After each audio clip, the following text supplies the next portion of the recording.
नारायणं नमस्कृत्यं नरं चैव नरोत्तमं देवीं सरस्वतीं व्यासो ततो जयमुदीरयेत्। गुरुर्ब्रह्मा गुरुर्विष्णुः गुरुर्देवो महेश्वरः गुरुर्साक्षात् परं ब्रह्म तस्मै श्री गुरुवे नमः। जय श्री राम। नमस्कार मेरे साथियों। तत्रैव गंगा यमुनाश्च वेणी गोदावरी नर्मदा सावित्री सर्वे तीर्थानि वसन्ति तत्र यत्र उदार कथा प्रसंगः। अर्थात जहाँ पर भगवान के नाम की महिमा, परमपिता परमात्मा के नाम का संकीर्तन, परमात्मा के नाम के रस रूपी गंगा जहाँ बहती है वहाँ पर सभी तीर्थ आकर के निवास करते हैं। आइए उन तीर्थ शिरोमणि प्रयागराज को बारंबार नमस्कार करते हैं और माघ महात्म्य के 7वें अध्याय की कथा को आप श्रवण कीजिए।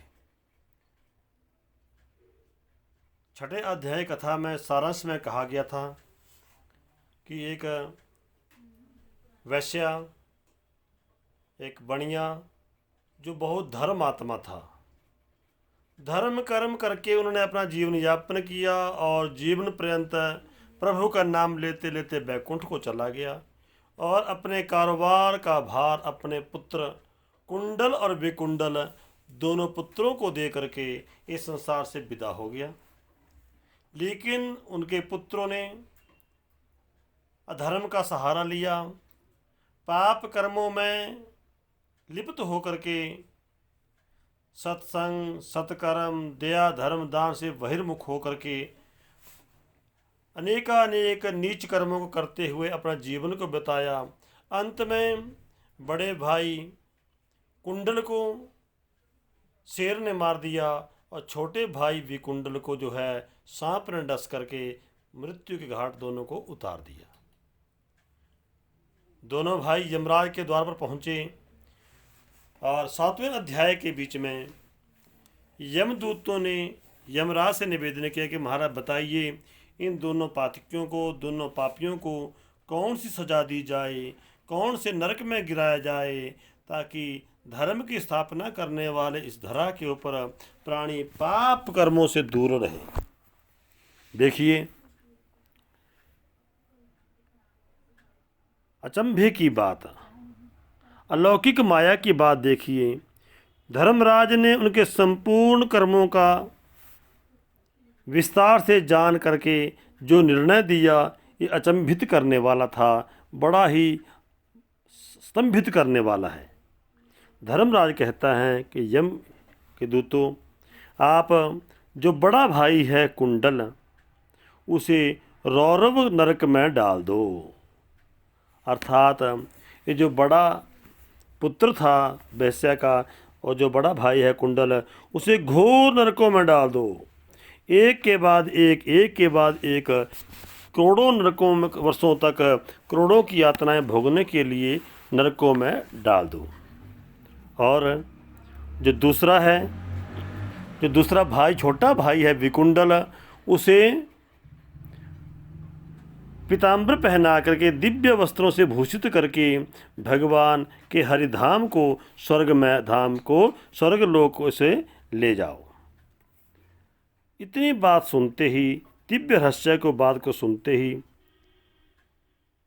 यम के दूत पापी जीव को, उस पापात्मा को नरक में ले गए और भगवान के दूत आकर के विकुंडल को स्वर्ग में ले जाने लगे। तो इस वाणी को सुन करके, ऐसे वचनों को सुन करके सभी अचंभित हो गए। आज्ञा से पा करके दूतों ने बड़े भाई को रौरव नरक में गिरा दिया और छोटे से उत्तम दूत मधुर वाणी से बोला, हे विकुंडल आप मेरे साथ स्वर्ग चलिए। कर्मों के किए हुए सुफल के भोगों को तुम अनंत वर्षों तक स्वर्ग में बैठ करके निवास करो। जब इस बात को छोटे भाई ने सुना कि मुझे स्वर्ग मिला और मेरे भाई को नरक मिला, दूतों से कहता है कि महाराज हम दोनों भाई ने जीवनचर्या जो है एक समान भोगी। जन्म से लेकर मृत्यु पर्यंत जैसे माड़े कर्म, बुरे कर्म, नीच कर्म, घोर कर्म मेरे भाई ने करे, वैसे मैंने करे। क्या कारण है कि मेरे भाई को नरक मिला और मुझे तुम स्वर्ग में लेके जा रहे हो? कहते हैं कि हे दूत, मैं तुमसे पूछना चाहता हूँ, हम दोनों ने एक कुल में पैदा हुए, एक समान कर्म किए, परंतु हमारी मृत्यु भी बराबर की हुई और यम के द्वार पे भी हम इकट्ठे ही आए। ऐसा कौन सा कारण है जिससे यह फल जो है दोनों को अलग अलग मिला?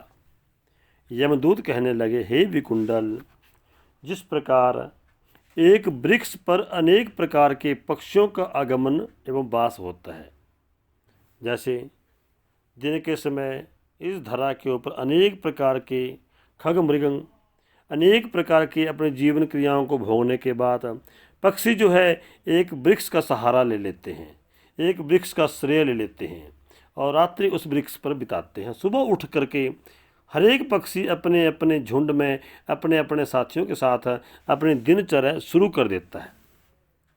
उसी तरह इस संसार में पुत्र, पत्नी, बहन, भाई, माता पिता अनेक प्रकार के रिश्तों का संगम होता है। जैसे वृक्ष पर पक्षी बैठ जाते हैं एक रात के लिए, वैसे ही जीवन में ये सारे रिश्ते इकट्ठे होते हैं। लेकिन कल कौन कहाँ बिछड़ जाए, कल कौन कहाँ चला जाए, इसके बारे में तो कर्म या कर्म भोग ही उस जीवन के साथ चलते हैं। तो हे वैश्या, मैं प्रेम पूर्वक तुमसे सच कहता हूँ कि मनुष्य ने जो पूर्व भावित कर्म करता है, अच्छे या बुरे कर्मों का फल उसे भोगना पड़ता है। समय समय पर बार बार भोगता है, जैसा कर्म करता है वैसा फल वो भोगता है। कभी भी मनुष्य के कर्म उसका पीछा नहीं छोड़ते। इस जन्म में उस जन्म में जन्म जन्मों तक कर्मों का फल भोगना पड़ता है। तुम्हारा भाई अत्यंत पापी था, पाप कर्मों के कारण उसे नरक में भेजा गया। और महाराज, तुम तो धर्मात्मा हो।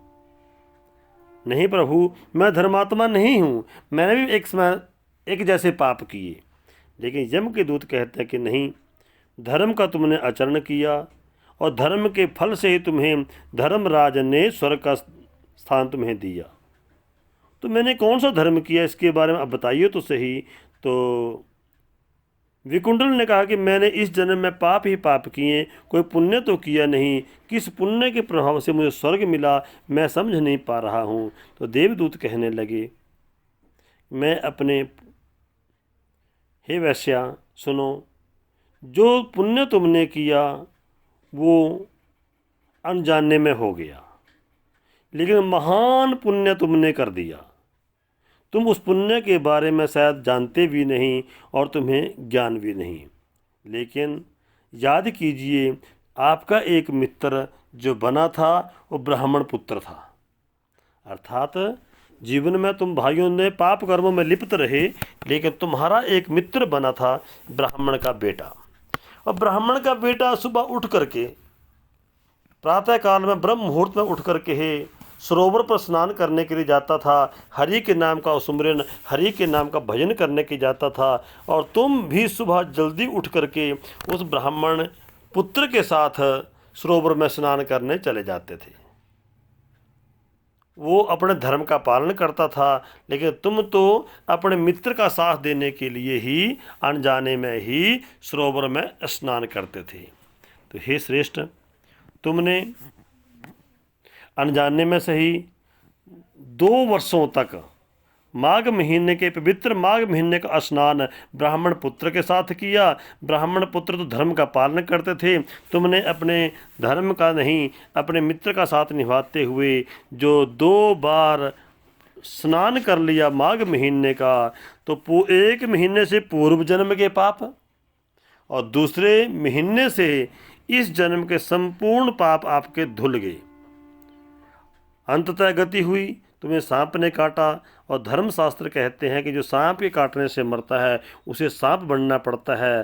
संपूर्ण भागवत का रहस्य भी यही है, क्योंकि परीक्षित को अभिशाप मिला था कि तुम्हें सांप के मारने से तुम्हारी मृत्यु होगी, इसलिए वो विकुंडल जो था वो सांप ने काटा, मृत्यु भी हुई, लेकिन फिर भी उसे स्वर्ग मिला।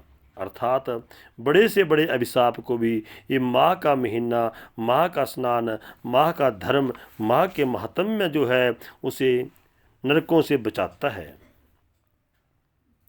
इसलिए जो तुमने महान पुण्य किया, सत्कर्म किया, स्नान किया, इस पुण्य से तुम स्वर्ग में चिरंकाल तक, लंबे समय तक आनंदपूर्वक सुखों को भोगो, और तुम्हारा भाई नरक में यमद्वार में दुख भोगेगा। तलवार के समान तीव्र अग्नि के पत्रों पर से काटा जाएगा, अनेक प्रकार के चट्टानों से उसे पीसा जाएगा, अंगारों पर उसे भुना जाएगा, जलाया जाएगा। एवं दत्तात्रेय जी बोले, इस प्रकार के दूत सुनकर के अपने भाई को दुखित देख कर नरकों में दुख, नरक की यातना भोगते हुए उसे बहुत दुख हुआ। मधुर वाणी से बोला, हे दूत महाराज, हे ईश्वर, हे परमेश्वर, मेरे भाई की गति कैसे होगी? मेरा भाई उन नरकों से कैसे छूटेगा? मुझे नरक नहीं जाना, भाई को नरक में नहीं जाना, और मुझे स्वर्ग में नहीं जाना, मुझे तो अपने भाई को बचाना है पहले। तो यमदूत कहते हैं कि हे विप्रवर, हे वैश्यवर, कर्मों का फल भोगना पड़ता है। अब तुम्हारी मृत्यु हो चुकी है, और अब आप किसी भी धर्म के द्वारा, कर्म के द्वारा यमपुरी में अपने भाई का उद्धार नहीं कर सकते। उद्धार कैसे करना है, उसका उद्धार कैसे होगा, इस रहस्य को वो धर्म के दूत, देवदूत क्या सुना रहे हैं। तो प्रार्थना करते, हे सर्वज्ञ, कृपा करके कहिए कि किस धर्म से मनुष्य यमलोक को नहीं देखते, बुरी गति को प्राप्त नहीं होते। ऐसे कौन कौन से शुभ कर्म है और ऐसे कौन कौन से पाप कर्म हैं जिन पाप कर्मों से जीव नरक की यातनाओं से बच जाए। तो परम पूजनीय परम ऋषिवर हमारे वशिष्ठ मुनि जी, गुरु वशिष्ठ जी, अपने भक्त राजा दिलीप से इस रहस्य को सुना रहे हैं कि कर्मों का फल देखिए, अनजाने में ही स्नान हुआ तो उसे स्वर्ग मिल गया।